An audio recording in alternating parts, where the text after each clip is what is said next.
ವಿಶ್ವವಿಖ್ಯಾತ ಮೈಸೂರು ದಸರಾಕ್ಕೆ ಕೌಂಟೌನ್ ಶುರುವಾಗಿದೆ. ಸುಳ್ಳು ಸುದ್ದಿ ಹರಡಿಸುವವರ ಮೇಲೂ ಸೈಬರ್ ತಂಡ ನಿಗಾ ವಹಿಸಿದೆ. ದಸರಾಗೆ ಎರಡನೇ ಹಂತದ ಬಂದೋಬಸ್ತ್ ಮಾಡಲು ತೀರ್ಮಾನವನ್ನ ಮಾಡಿಕೊಂಡಿದ್ದಾರೆ. ಇದೇ ಸೆಪ್ಟೆಂಬರ್ 22ರಿಂದ 29ರವರೆಗೆ ಮೊದಲ ಹಂತದ ಬಂದೋಬಸ್ತ್ ಅನ್ನ ಮಾಡಲಾಗಿದೆ.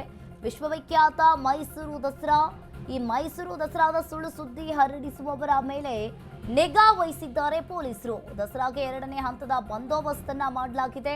ಇದೇ ಸೆಪ್ಟೆಂಬರ್ 22ರಿಂದ 29ರವರೆಗೆ ಮೊದಲ ಹಂತದ ಬಂದೋಬಸ್ತ್, ಇದೇ ಸೆಪ್ಟೆಂಬರ್ 30ರಿಂದ ಅಕ್ಟೋಬರ್ 2ರವರೆಗೆ ಎರಡನೇ ಹಂತದ ಬಂದೋಬಸ್ತ್ ಅನ್ನ ಮಾಡಲಾಗಿದೆ.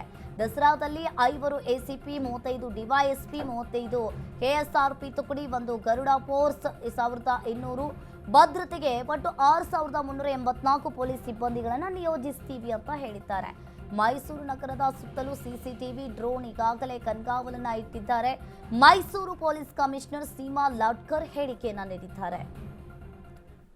ನಮಗೆಲ್ಲರಿಗೂ ಗೊತ್ತಿರೋ ಹಾಗೆ ಮೈಸೂರು ದಸರಾ 22ನೇ ತಾರೀಕಿಂದ ಸ್ಟಾರ್ಟ್ ಆಗುತ್ತೆ.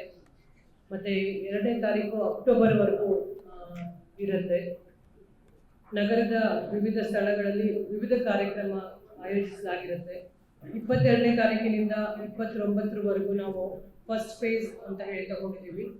ನೆಕ್ಸ್ಟ್ 30ನೇ ತಾರೀಕಿನಿಂದ 2ನೇ ತಾರೀಕು ಅಕ್ಟೋಬರ್ವರೆಗೂ ಸೆಕೆಂಡ್ ಫೇಸ್ ಅಂತ ಹೇಳಿ ಬಂದೋಬಸ್ತನ್ನ ಕೈಗೊಂಡಿದ್ದೀವಿ. ಆ ಟೈಮಲ್ಲಿ ಏನು 11 ದಿನದಲ್ಲಿ ಮೋರ್ ದೆನ್ 15 ಪ್ಲೇಸಸ್ ಅಲ್ಲಿ ಕಾರ್ಯಕ್ರಮಗಳಿರುತ್ತೆ, ಆಚರಣೆಗಳಿರುತ್ತೆ. ಸಾಂಸ್ಕೃತಿಕ ಕಾರ್ಯಕ್ರಮ, ದಸರಾ ವಸ್ತು ಪ್ರದರ್ಶನ, ಕುಸ್ತಿ, ಫ್ಲವರ್ ಶೋ, ಆಹಾರ ಮೇಳ, ಪುಸ್ತಕ ಮೇಳ, ಏರ್ ಶೋ, ಜಂಬೂ ಸವಾರಿ ಮತ್ತು ಬಲಿ ಮಂಟಪದ ಕೊನೆಯದು ಪಂಜಿನ ಕವಾಯತು. ಇದೆಲ್ಲ ಟೋಟಲ್ ಆಗಿ ನಾವು ನಮ್ಮ ಪೊಲೀಸ್ ಇಲಾಖೆಯಿಂದ 6384 ಸ್ಟಾಫ್ ಕಂಪ್ಲೀಟ್ ಇರ್ತಾರೆ.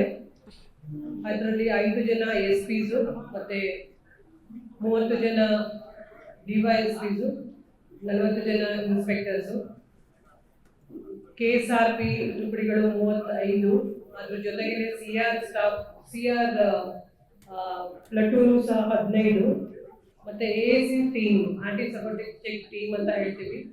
ಪ್ರತಿಯೊಂದು ಇಂಪಾರ್ಟೆಂಟ್ ಪ್ಲೇಸಸ್ ಅಲ್ಲಿ ನಾವು ಸಿಟಿ ಲಿಮಿಟ್ಸ್ ಅಲ್ಲಿ ಅದನ್ನ ಏಜ್ ಚೆಕ್ ಈಗ ಮಾಡ್ತಾನೆ ಇದೀವಿ. ಮತ್ತೆ ಡ್ಯೂರಿಂಗ್ ದಸರಾ ಅದು ಇರುತ್ತೆ. ಸೇಮ್ ಟೈಮ್ ಒಂದು RAF ಬಂದಿದೆ, ರ್ಯಾಪಿಡ್ ಆಕ್ಷನ್ ಫೋರ್ಸ್, ಅದು ಉದ್ಘಾಟನೆ ಸಮಯದಲ್ಲಿ ಇರುತ್ತೆ. ಮತ್ತೆ ಇದ್ರ ಜೊತೆಗೆ ನಮಗೆ ಸಪೋರ್ಟಿಂಗ್ ಅಂತ ಹೇಳಿ 1200 ಹೋಮ್ ಗಾರ್ಡ್ಸ್ ಸಹ ಬಂದೋಬಸ್ತಲ್ಲಿ ಇರ್ತಾರೆ. ಇಂಪಾರ್ಟೆಂಟ್ ಆಗಿ ಜಾಸ್ತಿ ಕ್ರೌಡ್ ಇರುತ್ತೆ, ಜನಸಂದಣಿ ಇರುತ್ತೆ. ಅದ್ರ ಸಲುವಾಗಿ ನಾವು ಆಂಬ್ಯುಲೆನ್ಸ್ ಮತ್ತು ಫೈರ್ ಫೋರ್ಸ್ ಡಿಪಾರ್ಟ್ಮೆಂಟ್ ಇಂದ ವೆಹಿಕಲ್ಸ್ ಅನ್ನ ನಾವು ಈ ಸಲ ಹೆಚ್ಚಿಗೆ ನಿಯೋಜನೆ ಮಾಡಿದೀವಿ. 26 ಆಂಬ್ಯುಲೆನ್ಸ್ ಮತ್ತೆ 32 ಫೈರ್ ಫೋರ್ಸ್ ಅಗ್ನಿಶಾಮಕ ದಳಗಳನ್ನು ನಿಯೋಜನೆ ಮಾಡಲಾಗಿದೆ. ಇಂಪಾರ್ಟೆಂಟ್ ಪ್ರಮುಖ ರಸ್ತೆಗಳಲ್ಲಿ ಬಂಡಿ ಮಂಟಪ ಇರ್ಬೋದು,